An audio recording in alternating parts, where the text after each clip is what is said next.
தளபதி விஜய் மற்றும் சங்கீதாவோட விவாகரத்து மனு செங்கல்பட்டு குழுமநாதன் நீதிமன்றத்தில் தாக்கல் செய்யப்பட்டிருக்கு. இந்த வழக்கை விசாரிச்ச நீதிபதி ஏப்ரல் 20 இந்த வழக்கை தள்ளி வச்சிருக்காங்க. அப்போ விஜய் சங்கீதா 2 பேரும் நேரில் ஆஜராகணும் அப்படின்னு சொல்லி ஆர்டர் போட்டிருக்காங்க.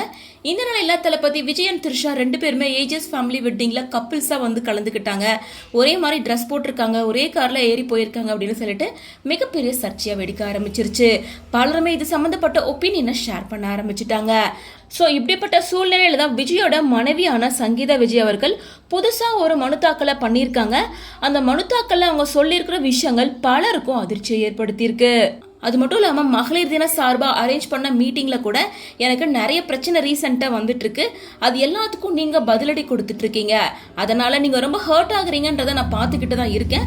நீங்கள் அதை பற்றி எல்லாம் கவலைப்படாதீங்க, அதெல்லாம் ஒர்த்தே இல்லாத விஷயம், அதை நான் பார்த்துக்கிறேன் அப்படின்னு சொல்லி விஜய் சொல்லியிருந்தாரு. இதன் மூலமாக விஜய் வந்து இந்த பிரச்சனையில நீங்கள் தலையிடாதீங்க, இதெல்லாம் ஒரு விஷயமே கிடையாது, அது என்னோட பர்சனல், நான் பார்த்துக்கிறேன் அப்படிங்கிற மாதிரி சொல்லியிருக்காரு. இந்த நிலையில நடிகர் விஜயோட மனைவியான சங்கீதா செங்கல்பட்டு நீதிமன்றத்தில் 2வது மனு தாக்கல் பண்ணி இருக்காங்க.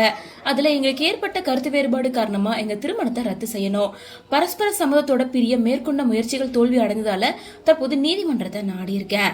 பிரிட்டிஷ் குடியுரிமை கொண்ட எனக்கு இந்தியால வேற தங்கறதுக்கான இடம் இல்லை அப்படிங்கறதுனால இந்த வழக்கோட தீர்ப்பு வர வரைக்கும் கடந்த 26 ஆண்டுகளா விஜய் கூட சேர்ந்து வாழ்ந்து வந்த நீலாங்கரை வீட்டுல அவரோட வீட்டுல தொடர்ந்து வாழ்றதுக்கான உரிமையை எனக்கு கொடுக்கணும் அப்படின்னு கோரிக்கை வச்சிருக்காங்க. முதற்கட்டமா நீலாங்கரை இல்லத்துல தனக்கு தங்குவதற்காக அனுமதி கேட்டபோது விஜய் தரப்புல வழக்கறிஞர் மூலமா அனுமதி மறுக்கப்பட்டு மிரட்டப்பட்டதாகவும் சொல்லப்படுது. அதன் காரணமாக தான் சங்கீத நீதிமன்றத்தை நாடி இருக்கிறதா தெரிய வந்திருக்கு. அது மட்டும் இல்லாம விஜய் வந்து வெட்டிங் ஃபங்க்ஷன்ல த்ரிஷா கூட கலந்துகிட்டதுக்கு அப்புறமா இந்த சர்ச்சை மேலும் பெருசானதை தொடர்ந்து விஜயோட தொண்டர்கள், ரசிகர்கள் பலருமே வந்து எந்த ஒரு பதிலும் சொல்ல முடியாம ரொம்ப கஷ்டத்துல இருந்திருக்காங்க. ஸோ அவங்களுக்கு நம்பிக்கை கொடுக்கற மாதிரி தான் நேற்று நடந்த ஈவெண்ட்ல விஜய் பேசியிருக்காரு.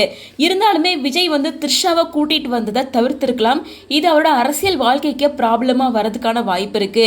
இதனால விஜயோட ரசிகர்கள் மட்டும் இல்ல, தொண்டர்கள், கட்சியில இருக்க யாருமே விஜய்க்கு சப்போர்ட் பண்ண முடியாத சூழல் ஏற்பட்டிருக்கு அப்படின்னு பலருமே அவங்களோட ஒப்பீனியனை சோஷியல் மீடியால ஷேர் பண்ணிட்டு வராங்க.